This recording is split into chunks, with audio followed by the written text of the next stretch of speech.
नमस्कार, आप देख रहे हैं आर्य न्यूज और मैं हूं आपके साथ पल्लवी सिंह। देश में कोरोना वायरस का कहर हर दिन बढ़ता जा रहा है। देश की हालत इतनी खराब है कि हर दिन कोरोना के आंकड़े नया रिकॉर्ड बना रहे हैं और पिछले 24 घंटे में कोरोना से होने वाली मौतों ने अब तक के सारे रिकॉर्ड तोड़ दिए हैं। देश भर में 24 घंटे में कोरोना वायरस संक्रमण के मरीजों की संख्या 3,49,691 पहुंच चुकी है, जबकि कोरोना से 2,767 लोगों की मौत हो गई है। इसके साथ ही स्वास्थ्य मंत्रालय के मुताबिक देश में अब तक 1,40,85,000 और 110 लोग रिकवर भी हो चुके हैं, जबकि इस समय 26,82,751 एक्टिव केसेस देखने को मिले हैं। तो वहीं पिछले 24 घंटे में हुई मौतों के बाद देश में मृतकों की संख्या बढ़कर अब 1,92,311 हो चुकी है।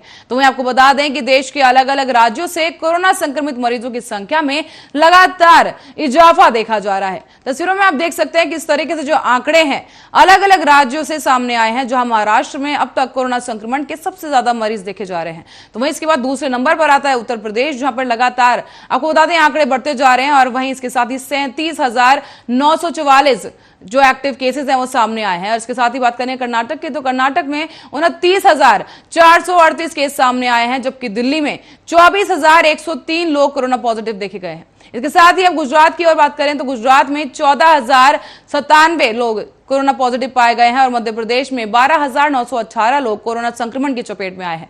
बिहार में 12,000 पहुंच चुका है यह आंकड़ा और आंध्र प्रदेश में करीब 11,698 लोग कोरोना संक्रमण का शिकार हो गए हैं और हरियाणा में 10,491 लोग कोरोना पॉजिटिव पाए गए और असम में 2,236 लोग कोरोना संक्रमण की चपेट में आ गए हैं। तो इसके साथ ही आपको बता दें कि पंजाब की अगर बात करें तो पंजाब में 5,600 जो है के आसपास ये मामला पहुंच चुका है और इसके साथ साथ उत्तराखंड में भी लगातार इजाफा देखने को मिल रहा है, जहां पर अब कोरोना पॉजिटिव मरीजों की संख्या 5,000 को पार कर चुकी है। इसके साथ ही लगातार ये जो आंकड़े हैं नए बनते जा रहे हैं, नए रिकॉर्ड तोड़ते जा रहे हैं और देश भर में कोरोना का प्रकोप लगातार जारी है। तो यही हम आपको दिखा रहे हैं कि किस तरीके से कोरोना के जो आंकड़ों के हिसाब से अलग अलग राज्यों में ये आंकड़े सामने आ रहे हैं और सबसे ज्यादा कोरोना संक्रमण के जो मरीज हैं इस वक्त देश भर में देखा जाए तो महाराष्ट्र में सबसे बड़ा नाम जो है सामने आया है महाराष्ट्र का, जहां पर सबसे ज्यादा कोरोना संक्रमण के मरीज जो हैं अभी देखे जा रहे हैं। इसके साथ ही रिकवरी रेट की अगर बात की जाए तो भारत में रिकवरी रेट भी काफी बढ़ रहा है, लेकिन जो दूसरी लहर है कोरोना की, इसको देखते हुए जो रिकवरी रेट है हालांकि कुछ नीचे आया है और जो कोरोना संक्रमण के जो आंकड़े हैं वो लगातार बढ़ते जा रहे हैं और इसको देखते हुए दोनों के बीच का जो गैप है वो भी काफी बढ़ गया है। और आपको बता दें कि जिस तरीके से दिल्ली की अब बात करेंगे कि दिल्ली में किस तरीके से आंकड़े बढ़ रहे हैं और आपको बता दें दिल्ली में पिछले 24 घंटे में 357 लोगों की कोरोना से मौत हो गई है, जबकि दिल्ली में कोरोना का संक्रमण अब बेतहाशा बढ़ता जा रहा है। इसके साथ ही नियंत्रण के बाहर दिख रहा है और लगातार बढ़ रहे संक्रमण के चलते पिछले 24 घंटों में ही कोरोना से 357 लोगों की मौत हो गई है। साथ ही आपको बता दें 24,103 नए कोरोना के केसेस भी सामने आए हैं और पॉजिटिविटी रेट की बात की जाए तो अभी भी फिलहाल 32.27% पर रिकवरी रेट बना हुआ है। पिछले आंकड़ों की मिलाते हुए अब बात करें तो एक्टिव केस जो एक्टिव मामलों की संख्या है वो 93,080 के पार पहुंच चुकी है, जबकि तेजी के साथ ये संक्रमण बढ़ता जा रहा है। तो वहीं शुक्रवार की बात की जाए तो शुक्रवार को 348 लोगों की कोरोना संक्रमण की वजह से मौत हो गई थी।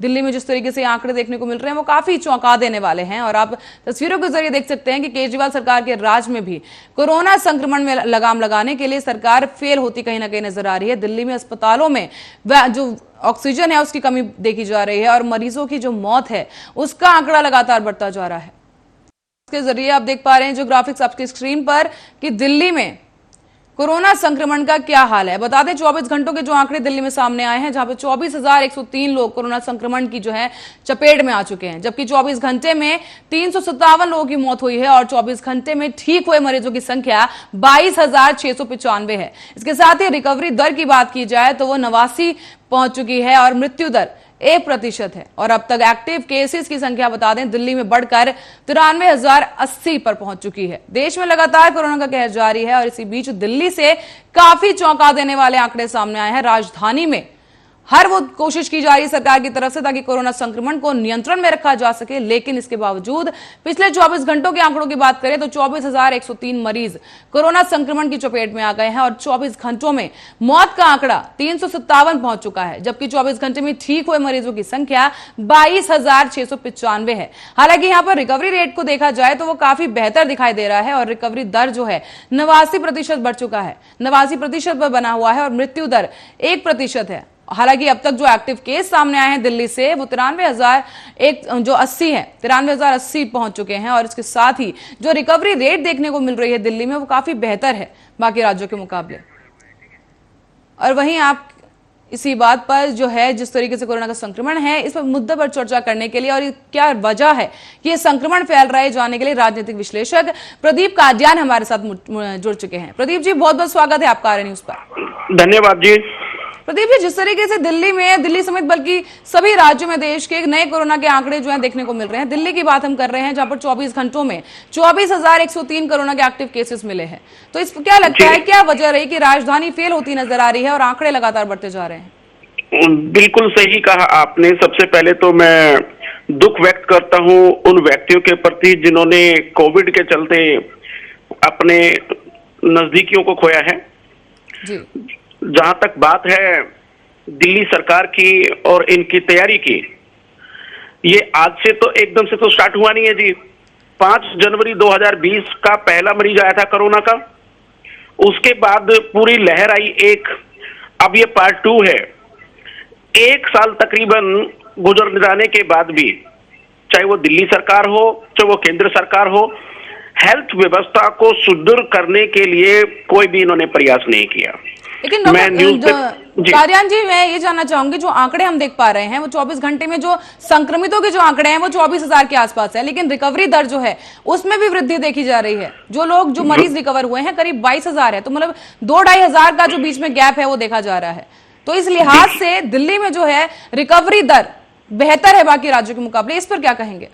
देखिए, दिल्ली राजधानी है और इस चीज को हमें मानना पड़ेगा कि हेल्थ सिस्टम दिल्ली का बाकी राज्यों के मुकाबले अच्छा है। ये दिल्ली का जो क्षेत्रफल है वो छोटा भलाई है, लेकिन दिल्ली भारत की राजधानी है, हमें इस चीज को नहीं भूलना चाहिए। यहाँ पर 3 व्यवस्थाएं, केंद्र सरकार, दिल्ली सरकार और MCD तीनों मिलकर काम करती हैं। 3 तरीके के जो यहाँ पर हॉस्पिटल्स हैं, तो यहाँ पर किसी भी एक व्यवस्था को, मतलब दिल्ली सरकार को हम दोषी नहीं ठहरा सकते या केंद्र सरकार को दोषी नहीं ठहरा सकते हैं या MCD को दोषी नहीं ठहरा सकते जी। लेकिन प्रदीप जी, क्या लगता है क्या चूक रही कि दिल्ली में जो है इस तरीके से आंकड़े लगातार बढ़ते जा रहे हैं और अभी तक जो 1 हफ्ते का लॉकडाउन था उसकी भी जो है अवधि अब बढ़ा दी गई है और CM केजरीवाल की तरफ से साफ तौर पे कहा गया है कि जो सोचा था वो नहीं हो पाया है, जो दर है वो कम नहीं हो पाई है कोरोना संक्रमण की। तो क्या लगता है 1 हफ्ते और जो ये लॉकडाउन बढ़ाया गया है उससे कहीं ना कहीं काबू करने में जो हालात हैं मदद मिल पाएगी? पल्लवी जी, अगर लॉकडाउन इसका हल होता तो भारत के माननीय प्रधानमंत्री जी ने पहले लहर के अंदर 2-3 महीने से ज्यादा का कंप्लीट लॉकडाउन लगाया था जी। तो उस स्थिति को देखते हुए तो बिल्कुल खत्म हो जाना चाहिए था। लॉकडाउन किसी भी स्थिति में इस कोरोना महामारी को रोकने का इलाज नहीं है। इलाज होगा हॉस्पिटल में ऑक्सीजन की सप्लाई करने से जी, वैक्सीन जो ड्राइव है उसको तेज करने से और गृह मंत्रालय के द्वारा जो दिशा निर्देश दिए गए हैं इस लड़ाई से लड़ने के, उनको अपनाने से। आप मास्क पहनिए, आप घर में रहिए, जो मरीज हैं उनके संपर्क में ना आए, हाथ धोएं, अच्छा खाना खाएं और ऐसी जगह जहां पर कोरोना महामारी है वहां ना जाए।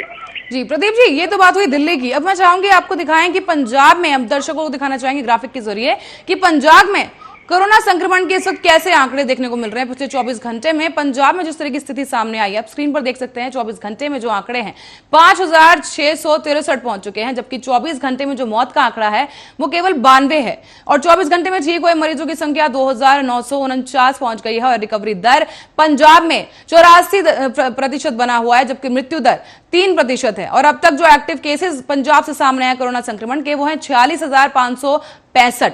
प्रदीप जी, आपसे जानना चाहेंगे कि पंजाब में जो स्थिति है वो कितनी अलग है बाकी राज्यों से? क्या लगता है कि पंजाब में जो है कोरोना संक्रमण पर लगाम लगाई जा सकती है? निश्चित तौर पे लगाई जा सकती है, और सिर्फ पंजाब में क्यों पूरे देश में लगाम लगाई जा सकती है। नेतृत्व जो है हमारा सक्षम होना चाहिए, निर्णय लेने की ताकत होनी चाहिए, कड़े निर्णय लेने चाहिए, हेल्थ व्यवस्था को ठीक किया जाना चाहिए। और हम तो दुआ करते हैं कि पंजाब सरकार केंद्र सरकार के साथ मिलकर कड़े कदम उठाएगी और जो मेडिकल हेल्थ फैसिलिटीज हैं वो उनको सुधारेगी, तो निश्चित तौर पे जो है ना स्थिति कंट्रोल में आ सकती है। जी, जैसे कि मेडिकल फैसिलिटी का आपने जिक्र किया, जो हरियाणा पंजाब है, यहाँ से ये खबरें भी सामने आ रही थी कि जो ऑक्सीजन है दूसरे राज्यों को सप्लाई नहीं की जा रही, लेकिन इसके बावजूद क्या वजह लगती है आपको कि पंजाब में भी कोरोना के केसेस जो है काफी सामने आ रहे हैं, मृत्यु दर बढ़ती जा रही है? अभाव है सही निर्णय का, जी, अभाव है जो सीमित साधन है उनको सही से इस्तेमाल करने का। ऑक्सीजन हम दिल्ली हाई कोर्ट जैसे कह चुकी है कि जो भी इसकी सप्लाई को रोकेगा उसको लटका देगी वो दिल्ली हाई कोर्ट। ऐसे ही निर्णय पंजाब और हरियाणा में भी लिए जाने की जरूरत है। वहां की जुडिशरी को और वहां के उच्च प्रशासन को यह देखना होगा कि वो कौन से व्यक्ति हैं जो ऑक्सीजन और मेडिकल हेल्थ की जो चीजें हैं उनकी सप्लाई में बाधक बने हुए हैं। जी, तो प्रदीप जी, जिस तरीके से आंकड़े पंजाब से सामने आ रहे हैं, लगातार बढ़ रहे हैं, 24 घंटे में जो हम रेट देख पा रहे हैं कि करीब 5000 का आंकड़ा भी छू चुका है, क्या लगता है आगे भी चांसेस हैं बढ़ने के? जैसा ट्रेंड चला है पूरे देश के अंदर, तो निश्चित तौर पे स्थिति बड़ी भयावह है, और इसके ऊपर अगर कंट्रोल नहीं लगा तो मैं पिछले प्रोग्राम में आपके एपिसोड में बात कर रहा था, जो रिसर्च जो है वो ये अनुमान लगा चुकी है कि एक दिन में 5000 से ज्यादा की मौतें भी हो सकती है पूरे देश के अंदर। जी प्रदीप जी, अब हम बात करेंगे उत्तर प्रदेश की, और ग्राफिक के जरिए दर्शकों को मैं दिखाना चाहूंगी कि उत्तर प्रदेश में कोरोना की क्या अपडेट इस वक्त देखने को मिल रही है। तो वहीं आपको बता दें कि दिल्ली में भी पिछले 24 घंटे में काफी आंकड़े देखने को मिले हैं, और दिल्ली से सटे उत्तर प्रदेश में भी 24 घंटे के जो आंकड़े हैं वो 37,944 पहुंच गए हैं, जबकि 24 घंटे में मौत की जो आंकड़ा है वो 222 ही है, जबकि 24 घंटे में ठीक हुए मरीज जो है 23,231 है। तो आप देख रहे हैं प्रदीप जी, 24 घंटे में जो संक्रमितों के आंकड़े हैं वो 37,000 के आसपास है, या कल करीब 38,000 जो है मान सकते हैं, और रिकवरी जो मरीजों की हुई है वो 23,000 के आसपास मरीज पहुंच चुके हैं। वो जी देखिए, उत्तर प्रदेश हमारे देश के अंदर जी दूसरा ऐसा राज्य है जो मोस्ट अफेक्टेड है। उसका कारण शिक्षा का अभाव है वहां पर, और मैंने पर्सनली वहां पर जाके देखा है जो मेडिकल हेल्थ सिस्टम है वो बिल्कुल चरमरा गया है। ऑक्सीजन की सप्लाई नहीं है। कुछ डॉक्टरों ने तो, लखनऊ के एक हॉस्पिटल ने तो नोटिस बोर्ड लगा दिया था कि ऑक्सीजन की कमी के चलते हम जो है रिक्वेस्ट करते हैं पेशेंट को कि वो कहीं और चले जाएं। तो ये स्थिति क्या लगता है, जो पंचायत के जो चुनाव है वो भी इस वक्त जारी है और 29 अप्रैल को भी चुनाव होने हैं, तो हम आपसे जानना चाहेंगे क्या लगता है जो आंकड़ा है और आगे बढ़ सकता है? 37,000 केसेस सामने आए, निश्चित तौर पे बढ़ेगा। देखिए, बड़ा दुर्भाग्यपूर्ण है, सत्ता के कुछ लालची लोग और इलेक्शन कमीशन इस पूरी लहर को देख नहीं पा रहा। जब एग्जाम बंद है, जब हॉस्पिटल में आदमी ऑक्सीजन के चलते मर रहे हैं, लॉकडाउन, वीकली लॉकडाउन यूपी में लगा हुआ है, दिल्ली के अंदर पूरा कंप्लीट लॉकडाउन है, दूसरे राज्यों के अंदर लॉकडाउन है, तो क्या ये ऐसी स्थिति में पंचायत चुनाव जो है वो 6 महीने या 1 साल के लिए आगे नहीं डाल सकती थी सरकार? जी प्रदीप जी, पर एक सवाल और है कि उत्तर प्रदेश में जो है डीआरडीओ की टीम पहुंची थी अस्पताल बनाने के लिए, क्या लगता है स्थिति नियंत्रण में आ सकेगी उत्तर प्रदेश में?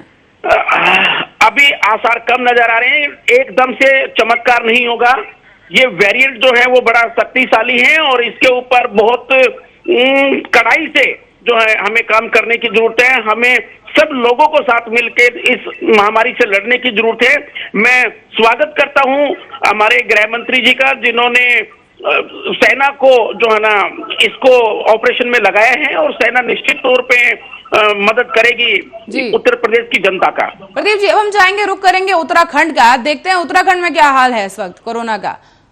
तो मैं चाहूंगी ग्राफिक के जरिए हम आपको दिखाएंगे कि उत्तराखंड में 24 घंटे में जो आंकड़े सामने आए 5084 हैं, और 24 घंटे में मौत की संख्या जो है 81 पहुंच चुकी है, और 24 घंटे में ठीक हुए मरीजों की संख्या 1622 है, जबकि रिकवरी दर उत्तराखंड में देखने को मिला 97% और मृत्यु दर 1%। अभी तक के जो एक्टिव केसेस हैं 33,330 वहां पर देखने को मिले हैं। प्रदीप जी, क्या लगता है उत्तराखंड में बेहतर आंकड़े देखने को मिल रहे हैं, ये बन पाएगा? उत्तराखंड में 72 जो आंकड़े हैं उसका कारण ये है, दिल्ली के अंदर लॉकडाउन लगा हुआ है, और उत्तराखंड की जो व्यवस्था है, जो अर्थव्यवस्था है, वो टूरिज्म पे ज्यादा आधारित है। वहां पर काम करने वाले श्रमिक जो होते हैं वो कम जाते हैं दिल्ली के मुकाबले, उत्तर प्रदेश के मुकाबले या हरियाणा के मुकाबले। पहाड़ी एरिया है सारा का सारा, वहां पर जो क्लाइमेट है वो भी अच्छा है, वहां पर जनसंख्या वहां पर कम है, तो इस वजह से ये आंकड़े आपको बेहतर नजर आ रहे हैं। तो प्रदीप जी, अगर स्वास्थ्य व्यवस्था की बात की जाए तो क्या लगता है उत्तराखंड में स्वास्थ्य व्यवस्था जो है तैयार है अगर वहां पर आंकड़े बढ़ते हैं उसको संभालने के लिए? क्योंकि अगर कुंभ की बात भी मैं करूं, कुंभ की वजह से भी जो है आंकड़े उत्तराखंड में काफी बढ़ गए थे। देखिए, कुंभ के वजह लगाए या किसी और वजह को लगाए, उत्तराखंड हमारा पहाड़ी एरिया है ज्यादातर, और वहां पर जो है ट्रांसपोर्टेशन की जो फैसिलिटी है वो उतनी अच्छी नहीं है। अगर कोरोना महामारी अगर वहां पर ज्यादा फैलती है तो वहां पर विस्फोटक स्थिति हो सकती है। इसको समय रहते संभालना होगा उत्तराखंड सरकार को और केंद्र सरकार को, नहीं तो अंजाम भुगतने पड़ेंगे। जी प्रदीप जी, अब हम चाहेंगे कि इसके साथ हम रुक करें राजस्थान की ओर, और दर्शकों को मैं दिखाना चाहूंगी कि राजस्थान में कोरोना के आंकड़े किस तरीके से बदलते नजर आ रहे हैं और किस तरीके से इजाफा राजस्थान में देखने को मिल रहा है कोरोना संक्रमण का। तो आपको बता दें 24 घंटे में राजस्थान से जो आंकड़े सामने आए हैं वो है 15,355, जबकि जो मौत की संख्या है 92 है, और 24 घंटे में ठीक हुए मरीज जो है 4,959 है, और रिकवरी दर जो है 74% है, मृत्यु दर 1% है। और अब तक राजस्थान में 1,27,616 लोग कोरोना संक्रमण की चपेट में आ चुके हैं। तो राजस्थान से काफी बड़ा आंकड़ा प्रदीप जी निकलकर सामने आया। क्या लगता है राजस्थान में क्या चूक रही कि आंकड़े हाथ से बाहर निकल गए? देखिए, श्रमिक वहां पर काम करने के लिए काफी संख्या में गए हैं, और वहां पर जो ज्यादातर जो काम करते हैं श्रमिक, वो पत्थरों को तोड़ने का, पत्थरों की तराशने का, या रोड बनाने का, या दूसरे जो ऐसे उद्योग धंधे हैं जहां पर धूल मिट्टी ज्यादा होती है। बहुत बड़ा प्रदेश है, सूखा प्रदेश है, वहां पर मजदूर तबका वहां पर ज्यादा रहता है, तो इस वजह से वहां पर मेडिकल फैसिलिटीज जो दिल्ली के मुकाबले हैं वो ना के बराबर हैं या कम हैं, तो इस वजह से वहां पर आंकड़े ज्यादा बढ़ रहे हैं। जी, तो प्रदीप जी क्या लगता है कि राजस्थान में जो स्वास्थ्य व्यवस्था है वो तैयार है सभी इस तरह की स्थिति से निपटने के लिए? नहीं, बिल्कुल मुझे नहीं लगता स्वास्थ्य व्यवस्था वहां पर तैयार है, क्योंकि जब भारत के अंदर 3.5 लाख से ज्यादा प्रतिदिन वहां केसेज आ रहे हैं, और अगर दिल्ली को देखो 357, अभी आपने भी बताया और मैंने भी पढ़ा था, आदमी अपनी जान गंवा चुके हैं। अगर यही दर अगर राजस्थान के अंदर स्टार्ट हो जाती है तो राजस्थान के अंदर भयावह स्थिति हो सकती है। जी प्रदीप जी, बहुत बहुत धन्यवाद आपका हमारे साथ जुड़ने के लिए और इतनी अहम चर्चा करने के लिए। तो कोरोना के आंकड़े लगातार बढ़ रहे हैं, ऐसे में जरूरत है सतर्क रहने की और स्वस्थ रहने की। सरकार की तरफ से भी कोशिश की जा रही है लगातार कि स्वास्थ्य व्यवस्थाओं को और बेहतर किया जा सके। और इसी के साथ ही फिलहाल के लिए बस इतना ही। देश दुनिया की तमाम खबरों के लिए देखते रहिए आर्या न्यूज।